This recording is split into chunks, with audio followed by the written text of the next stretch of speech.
crec que aquesta és una iniciativa ja consolidada, són 10 anys. Jo crec que se suma a dues coses, que és coneixement, una experiència nova per molta gent, i a més la gastronomia, i això fa una barreja que jo crec que és molt interessant. Quan puixes aquí pots veure una explicació astronòmica i això hi sumes una bona gastronomia i una explicació que normalment et fan una conferència interessant, jo crec que és una manera d'apropar cultura, lleure i gastronomia i és extraordinari.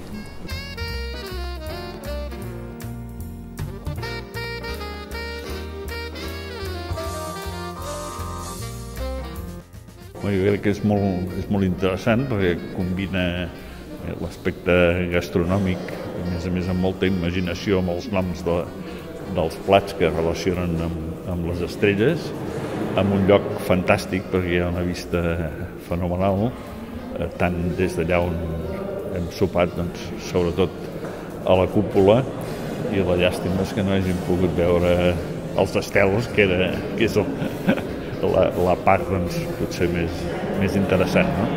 Però conèixer tot això que no és massa conegut per la gent de la ciutat, jo crec que val la pena. Ho he trobat molt interessant.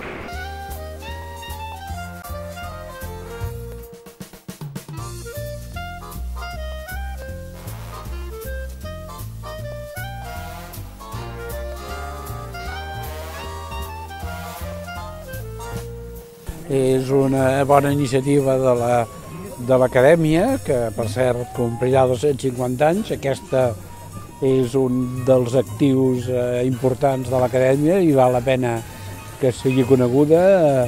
La vista des de l'observatori, avui és un dia amb núvols, però hi ha dies que no té núvols, és extraordinària, veure l'ambient de l'observatori, l'arquitectura, la vista de Barcelona, la companyia en els sopars, en fi, fa una nit molt completa, rodejada d'amics, amb una xerrada molt interessant, avui sobre globus aerostàtics des del Montsec, o sigui que una magnífica manera de començar el cap de setmana.